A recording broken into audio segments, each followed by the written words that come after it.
नमस्कार दोस्तों, कैसे हैं आप सभी। उम्मीद करता हूँ काफी अच्छी होंगे और रीट मुख्य परीक्षा की तैयारी आपकी जबरदस्त दोस्तों चल रही है। इसी बीच दोस्तों आप सभी को पता है कि 10 मिनट की क्लास के अंदर हम एक महत्वपूर्ण टॉपिक डिस्कस करते हैं और आज का जो टॉपिक रहेगा वो है प्रमुख अभिलेख। प्रमुख अभिलेख से दोस्तों प्रश्न पूछा जाता है। ये मात्र 10 से 15 मिनट की क्लास होगी, जोर मार के, क्योंकि थोड़ा सा इसमें ज्यादा हमें 10 मिनट से ज्यादा यहां से एक प्रश्न एग्जाम में आपको देखने को मिलने वाला है। अगर पूछा जाएगा एग्जाम में तो यही इस वीडियो से आपको मिल जाएगा, नहीं तो नहीं मिलेगा, क्योंकि अभिलेख हो गया है, जनपद हो गए हैं, सिक्के, इनको लेकर दोस्तों एक एक प्रश्न बनता है जो कि आपके सिलेबस में नहीं है, न अलग से कोई टॉपिक है, तो यानी प्रश्न बन जाता है। तो हम सारे अभिलेख जो चुनिंदा है, जो महत्वपूर्ण है और किस प्रकार का प्रश्न जो पूछा जाता है, इस क्लास में हम देखने वाले हैं। तो इंपॉर्टेंट रहेगी आप सभी के लिए, तो शेयर कर देना है इसको और चैनल को सब्सक्राइब कर ले नहीं किया, क्योंकि यहीं पे आपको क्वालिटी कंटेंट दोस्तों मिलता रहेगा। चलिए शुरुआत करते हैं। जो कि रीट सीईटी तो हो गया, हाईकोर्ट एलडीसी का होने वाला, उसके लिए भी महत्वपूर्ण रहेगी। सिर्फ 10 मिनट की क्लास पर पेपर में प्रश्न पक्का, इस प्रकार का कंटेंट दोस्तों आपको दिया जाता है। चलिए शुरुआत करते हैं, ठीक है। और ये राजस्थान जीके की फर्स्ट लैंग्वेज, फर्स्ट और सेकंड दोनों के लिए लेवल के लिए दोस्तों राजस्थान जीके, जिसमें भरपूर आपको क्वेश्चंस देखने को मिलेंगे, जबरदस्त। और उसके बाद अगर कोई साइंस मैथ का है स्टूडेंट तो दोस्तों मैथ और साइंस की टेस्ट सीरीज आपको मिलेगी, जो कि बहुत ही महत्वपूर्ण क्वेश्चन का समावेश दोस्तों देखने को मिलेगा। और दोनों एक साथ लेनी तो कॉम्बो पैक, साइंस मैथ की जीके और जनरल साइंस। चलिए टेलीग्राम को याद से ज्वाइन कर ले, क्योंकि ये यहीं पर आपको मिलने वाला है। और आज का पहला टॉपिक आपके सामने दोस्तों, आज का पहला टॉपिक आपके सामने है। राजस्थान में स्थित प्रमुख अभिलेख के बारे में हम देखेंगे, जो कि एक प्रश्न आपका पक्का दोस्तों सही करवा देगा। तो शेयर कर दिया, लाइक कर दिया चैनल को। चलिए शुरुआत करते हैं। पहला अभिलेख देखिए, जो महत्वपूर्ण है हम उन्हीं के बारे में दोस्तों जानकारी लेंगे यहां पर, ठीक है। जो महत्वपूर्ण उन्हीं के बारे में दोस्तों हम जानकारी लेने वाले हैं, ठीक है। सबसे पहले बड़ली का अभिलेख। देखो किस प्रकार के सीधे सीधे प्रश्न एग्जाम में आते हैं। बड़ली का शिलालेख देखो इंपॉर्टेंट है, फिर कह रहा हूं इंपॉर्टेंट है। राजस्थान तथा ब्राह्मी लिपि में सबसे प्राचीन लेख, यानी एक बात यहां की, राजस्थानी और ब्राह्मी लिपि का सबसे प्राचीन दोस्तों आपको शिलालेख ध्यान में रखना। कौन सा है? आपको सिर्फ बड़ली का शिलालेख। दूसरी बात यहां से, यह अभिलेख गौरी शंकर हीराचंद ओझा के बिलोत माता के मंदिर में मिला था। देखो इंपॉर्टेंट है, किसको मिला था? ये गौरी शंकर हीराचंद ओझा को मिला था। गौरी शंकर हीराचंद ओझा को मिला, और कहा मिला? बिलोत माता के मंदिर में। बिलोत माता के मंदिर में। इसको लेकर मैंने कम्युनिटी बॉक्स में एक क्वेश्चन भी दोस्तों मैं डेली डालता हूं, आपने देखा होगा, वहां पर भी एक मैंने प्रश्न पूछा था, तो याद करना।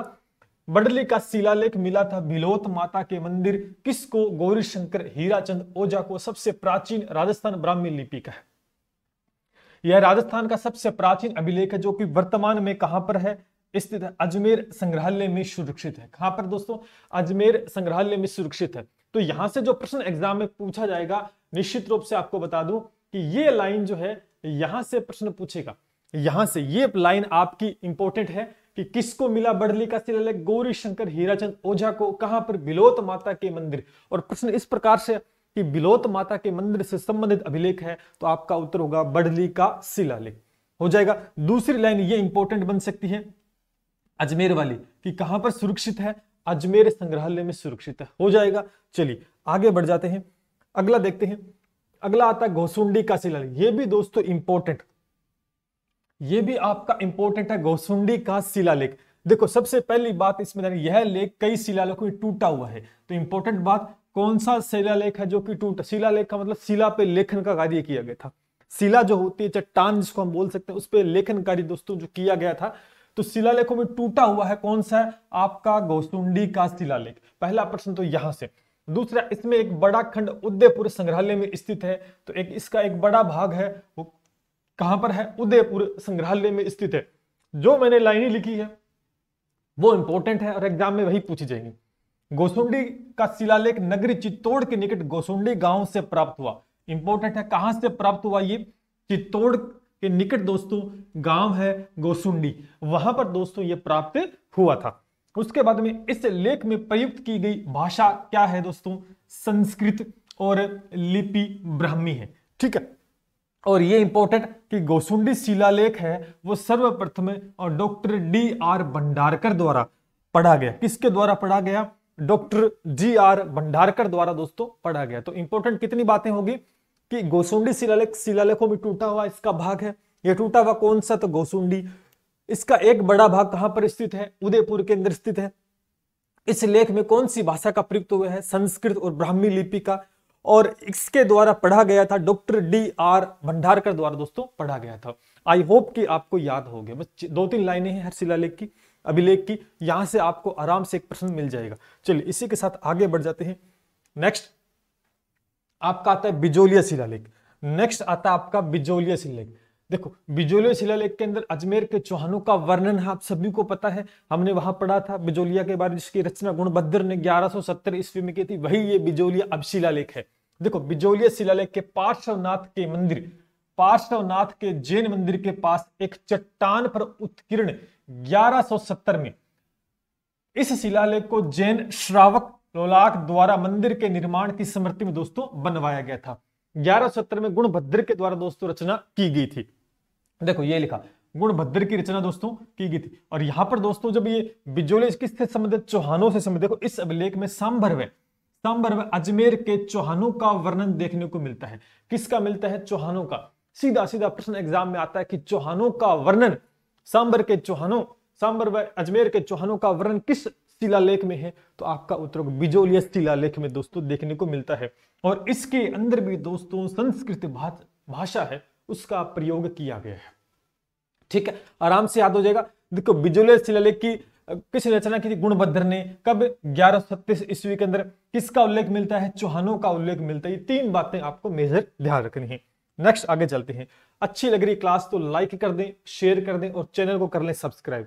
ठीक, अगला आता है रणकपुर प्रशस्ति। रणकपुर प्रशस्ति यानी इसका जो प्रशस्तिकार कौन था? देबाक। कौन था? पहला प्रश्न तो यहीं से पूछ सकता है कि रणकपुर प्रशस्ति का प्रशस्तिकार किसे कहा जाता है? तो आपका उत्तर दोस्तों हो जाएगा देबाक। उसके बाद में देखो मेवाड़ के राजवंश धरणक सेठ के वंश का दोस्तों वर्णन मिलता है। नहीं, मेवाड़ का जो राजवंश है उसका वर्णन इसमें देखने को मिलता है रणकपुर प्रशस्ति में। देखो यहां पर इंपॉर्टेंट बात, बप्पा एवं काल भोज को, देखो आपने देखा कि बप्पा का नाम काल भोज, हरित ऋषि ने इसको काल भोज नाम दिया था, है ना। आपने पढ़ा होगा मेवाड़ में शुरुआत के अंदर बप्पा रावल आता है जिसे वास्तविक संस्थापक बोला जाता है गोहिल वंश का, है ना। हरित ऋषि के गाय चराते थे, एकलिंग जी के मंदिर का निर्माण करवाया था। इनका दूसरा नाम काल भोज, काल अशोक भी कहा जाता था। तो यहां देखेंगे कि बप्पा एवं काल भोज को अलग अलग व्यक्ति बताया है। अब ये सबसे अच्छा प्रश्न यहां से बन सकता है या किस शिलालेख में या किस प्रशस्ति में बप्पा, देखो वहां पर हमने मेवाड़ के अंदर पढ़ा था कि बप्पा रावल और काल भोज एक ही नाम है, इसको उपनाम है काल भोज, हरित ऋषि ने इसको नाम दिया था। लेकिन यहां पर इस रणकपुर प्रशस्ति के अंदर बप्पा और काल भोज को अलग अलग व्यक्ति बताए, मतलब 2 व्यक्ति बताए गए हैं। वहां पर हमने एक व्यक्ति के बारे में देखा था। तो इस प्रकार का प्रश्न भी एग्जाम में पूछा जा सकता है कि बप्पा और काल भोज को अलग अलग व्यक्ति किस प्रशस्ति में बताया है? रणकपुर प्रशस्ति के अंदर बताया गया है। उसके बाद देखिए इसमें महाराणा कुंभा की विजयों की उपाधियों का वर्णन मिलता है। बहुत ही अच्छा क्वेश्चन यहां से पूछ सकता है कि महाराणा कुंभा था, उसकी विजय जो हुई थी और उसमें उपाधियां जो मिली थी इसको, उसका वर्णन किसके अंदर है? रणकपुर प्रशस्ति के अंदर है। और यहां पर देखो गुहिलों को बप्पा रावल का पुत्र दोस्तों बताया गया। यानी आपको सबसे ज्यादा इंपॉर्टेंट बात, ये 2 बात तो ध्यान रखनी है। उसके बाद इसका प्रशस्तिकार कौन था? देबाक। इसके बारे में जानकारी आपको रखनी है। तो ये 4-5 बातें आपने देखी। हर शिलालेख से जुड़ी 2-3 बातें इंपॉर्टेंट और वहीं से प्रश्न फर्स्ट ग्रेड तक दोस्तों इस लाइनों से प्रश्न बनते हैं और इसमें गहराई में जाने की आवश्यकता नहीं है। आगे चलते हैं। आगे आता है आपका कीर्ति प्रशस्ति स्तंभ। ठीक है, कीर्ति स्तंभ प्रशस्ति। देखो इसका प्रशस्तिकार कौन था? महेश भट्ट। नाम याद रखेंगे, महेश भट्ट। कौन था? महेश भट्ट था। किसका? कीर्ति स्तंभ प्रशस्ति का। और पीछे कौन था? देबाक। किसका था दोस्तों? रणकपुर प्रशस्ति का था। देखो यहां पर देखिए यह राणा कुंभा की प्रशस्ति। इंपॉर्टेंट प्रश्न एक और यहां से बनता है। देखो कीर्ति स्तंभ प्रशस्ति ये राणा कुंभा की है। किसके दोस्तों? राणा कुंभा की है, याद हो जाएगा। देखो इसमें बप्पा से लेकर, देखो बप्पा रावल हमने पढ़ा था, ठीक है, और उसके बाद में राणा कुंभा तक की वंशावली जो है उसका वर्णन देखने को मिलता। तो सीधा सीधा प्रश्न एग्जाम में आता है कि किस कीर्ति प्रशस्ति कार के अंदर, किस अभिलेख के अंदर कह सकते हैं कि राणा कुंभा और बप्पा रावल की वंशावलियों का वर्णन देखने को मिलता है। तो उत्तर होगा आपका कीर्ति स्तंभ प्रशस्ति। देखिए दूसरी बात, कि कुंभा की उपलब्धि और उसके द्वारा रचित ग्रंथों का भी वर्णन, कुंभा के द्वारा उपलब्धियां जो हासिल की गई और उसके उधर जितने ग्रंथ हैं उनका भी यहां पर उल्लेख मिलता है। जैसे चंडी शतक हो गया है, गीत गोविंद, टीका आदि संगीत राज का वर्णन भी दोस्तों कहां मिलता है, आपका कीर्ति स्तंभ प्रशस्ति के अंदर मिलता है। तो एक एक लाइन दोस्तों महत्वपूर्ण है, एक एक लाइन दोस्तों महत्वपूर्ण है। हमारी 10 मिनट की क्लास का मोटिव यही रहता है कि कम समय में वो कंटेंट आपको मिले जो कि एग्जाम में सीधा हिट करे। ठीक है, तो इंपॉर्टेंट है, याद कर लेना इसको और टेलीग्राम पर जुड़ जाना। ठीक है, टेलीग्राम का लिंक मिल जाएगा, वहां पर ये पीडीएफ दोस्तों आपको मिल जाएगी, क्योंकि लगातार कमेंट आते हैं कि सर कहां मिलेगी पीडीएफ। अरे टेलीग्राम पे मिलती है, लिंक नीचे मिल जाएगा। ठीक है, और कमेंट बॉक्स के अंदर मैं दोस्तों आपको इसका लिंक भी प्रोवाइड करवा दूंगा, वैसे दिया हुआ है, हम और कर देंगे, पिन कर देंगे। ठीक है भाई, नेक्स्ट देखिए अगला, सारे महत्वपूर्ण है। मानमोरी शिलालेख, मानमोरी अभिलेख, मानमोरी अभिलेख। देखो यह लेख चित्तौड़ के पास मानसरोवर झील के तट के कर्नल टोड को मिला। सबसे महत्वपूर्ण प्रश्न यहीं से बनेगा, पहला प्रश्न यहीं से कि मानमोरी अभिलेख किसको मिला, कर्नल जेम्स टोड को। कर्नल जेम्स टोड को दोस्तों मिला था, कहां मिला था, चित्तौड़ के पास। कहां मिला था, चित्तौड़ के पास मानसरोवर झील में मिला था। कहां मिला था, मानसरोवर झील के पास चित्तौड़ के अंदर कर्नल जेम्स टोड को मिला था, जिसे राजस्थान का इतिहासकार दोस्तों कहा जाता है। ठीक, मानमोरी अभिलेख। उसके बाद देखेंगे अमृत मंथन का उल्लेख मिलता है। एक और इंपॉर्टेंट लाइन कि कौन से अभिलेख के अंदर अमृत मंथन का उल्लेख मिलता है, अमृत मंथन का उल्लेख किस में मिलता है, तो उत्तर होगा मानमोरी अभिलेख के अंदर दोस्तों अमृत मंथन का उल्लेख मिलता है। उसके बाद में एक और लाइन यहां पर दी गई है, आप देख सकते हैं कि इस शिलालेख के अत्यधिक भारी होने के कारण, यानी ये जो शिलालेख है, मतलब शिला का मतलब चट्टान, उस पर लिखा गया तो भारी तो हो सकती है, अत्यधिक भारी थी, तो कर्नल जेम्स टोड ने क्या किया कि इसको हम नहीं ले जा सकते, इंग्लैंड ले जाने की अपेक्षा समुद्र में फेंकना उचित था, समुद्र में फेंकना उचित था। तो ये याद रख लेना दो बातें यहां पर कि ये अभिलेख चित्तौड़ के पास मानसरोवर झील के तट पर कर्नल जेम्स टोड को मिला और इसमें अमृत मंथन का दोस्तों उल्लेख है। और आपसे ये प्रश्न भी पूछ सकता है कि सबसे भारी अभिलेख कौन सा था, सबसे अधिक भारी अभिलेख की मानमोरी अभिलेख। देखो लिखा हुआ है अत्यधिक भारी होने के कारण इसे कर्नल जेम्स टोड ने सोचा कि इसको फेंक दिया जाए समुद्र के अंदर, याद हो जाएगा। चलिए नेक्स्ट बढ़ते हैं आगे, अगला आता है कुंभलगढ़ शिलालेख। कौन सा आता दोस्तों, कुंभलगढ़ शिलालेख। नेक्स्ट देखें, यह शिलालेख कुंभलगढ़ दुर्ग में स्थित कुंभ शाम के मंदिर, इसे वर्तमान में किसके नाम से जानते हैं दोस्तों, मामा देव का मंदिर के नाम से भी दोस्तों जानते हैं, ये बात भी ध्यान रखनी। यानी यह जो शिलालेख है कुंभलगढ़ का, आपको पता है कि कुंभलगढ़ दुर्ग में स्थित कुंभ शाम के मंदिर, जिसे मामा देव मंदिर कहते हैं, इसमें मिला था। तो पहली लाइन यहां से कि ये मिला कहां था, कहां मिला था, कुंभलगढ़ दुर्ग में, जिसे मामा देव का मंदिर कहा जाता है या कुंभ शाम के मंदिर के नाम से भी दोस्तों जाना जाता है, वहां पर ये दोस्तों मिला था, पहली लाइन। उसके बाद में यह राजस्थान का एकमात्र अभिलेख जो महाराणा कुंभा के लेखन पर प्रकाश डालता है। अच्छा प्रश्न, फर्स्ट ग्रेड में अगर प्रश्न पूछा जाए तो ऐसा ही प्रश्न पूछे कि कौन सा एकमात्र अभिलेख जिसे महाराणा कुंभा के लेखन पर प्रकाश डालता है, तो उत्तर क्या हो जाएगा दोस्तों, आपका कुंभलगढ़ शिलालेख हो जाएगा। ठीक है, अगला है इस लेख में हमीर को, ये इंपॉर्टेंट लाइन देखिए एक और, इस लेख में हमीर को विषम घाटी पंचानन कहा जाता है। अब आप सभी जानते हैं कि विषम घाटी पंचानन किसे कहा जाता है, हमीर को कहा जाता है, आप सभी जानते हैं, बट किस अभिलेख में कहा जाता है, ये प्रश्न पूछ ले तो आपको याद होना चाहिए कुंभलगढ़ शिलालेख के अंदर, कुंभलगढ़ शिलालेख के अंदर। ठीक है, और इसमें 5 शिवालयों का वर्णन भी दोस्तों देखने को मिलता है, 5 शिवालयों का वर्णन भी देखने को मिलता है, याद हो जाएगी। देखो कुंभलगढ़ शिलालेख में कुंभलगढ़ दुर्ग में मिला, कुंभ शाम के मंदिर जिसे हम मामा देव के मंदिर भी कहते हैं, एकमात्र अभिलेख जिसे महाराणा कुंभा की लेखन पर दोस्तों प्रकाश डालता है। उसके बाद हमीर को विषम घाटी पंचानन कहा गया है इसी शिलालेख या इस अभिलेख में, या कुंभलगढ़ शिलालेख कह सकते हैं इसको। ठीक है, याद हो जाएगा। आगे बढ़ते हैं, अगला है आपके सामने विराट नगर अभिलेख। अब विराट नगर नाम से जब भी आता तो आपको जयपुर का नाम तो याद आता होगा, कहां पर है, जयपुर में। देखो अशोक के अभिलेख मौर्य सम्राट, ये इंपॉर्टेंट तो नहीं है, वैसे याद रख लेना, यहां पर 2 अभिलेख विराट की पहाड़ी पर मिले हैं, जो भाब्रू अभिलेख है, विराट शिलालेख। ठीक है, बाकी इसमें इंपॉर्टेंट नहीं है, इतना ही।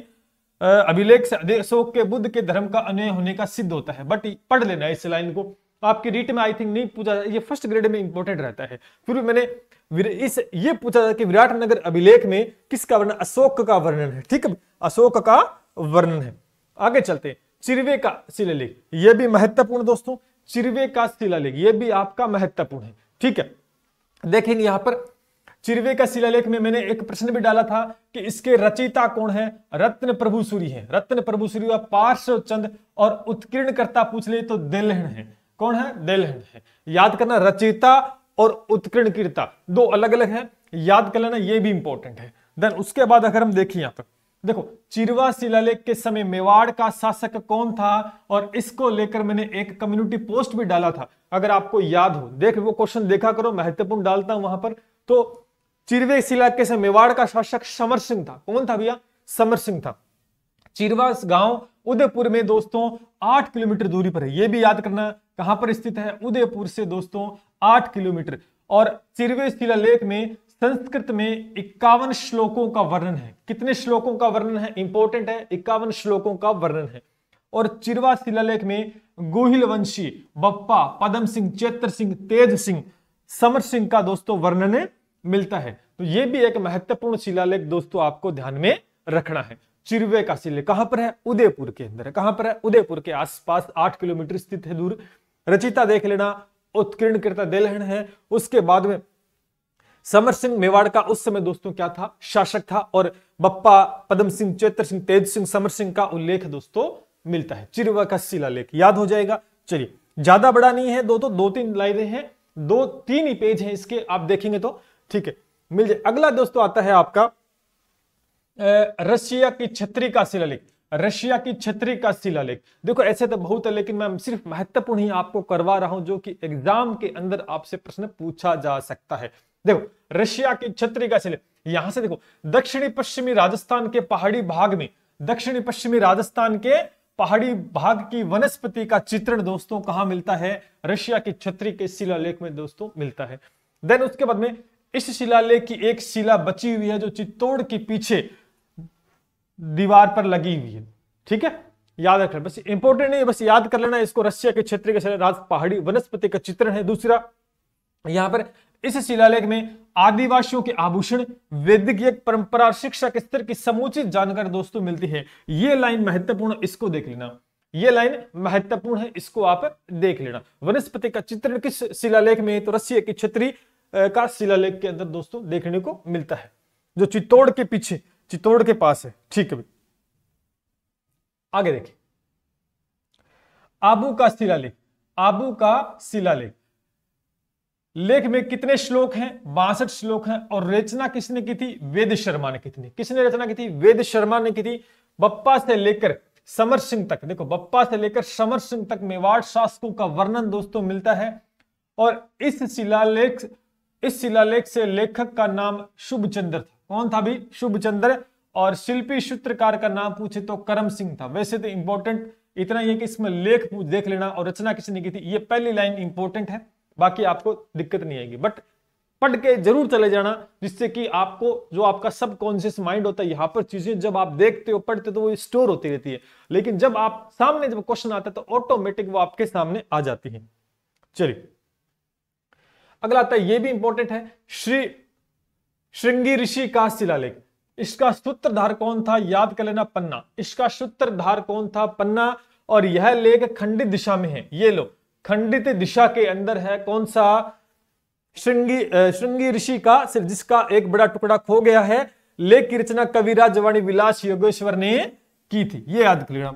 हमीर के भीलों के सफल युद्ध होने का बस ये फर्स्ट ग्रेड के अंदर पूछ सकते हैं कि अमीर का भीलों के साथ सफल युद्ध का वर्णन। ये बहुत गहराई का प्रश्न है, बट लिख दिया मैंने, पढ़ लेने एक बार। लेकिन इसका इतना ध्यान करना कि इसका सूत्रकार कौन था, पन्ना था, बस इतना याद रखना। ठीक है, चलिए आगे बढ़ते हैं। नेक्स्ट, समदेश्वर मंदिर का शिलालेख। देखो, समदेश्वर मंदिर का शिलालेख, ज्यादा नहीं, 1-2 और बचे। इसकी रचना किसने की थी, एकनाथ ने की थी।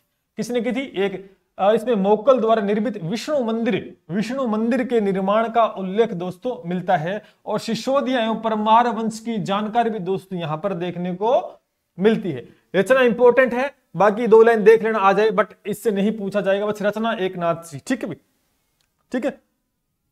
देलवाड़ा का शिलालेख, एक और मुझे लगता है अंतिम है, ये हो सकता है देलवाड़ा का शिलालेख।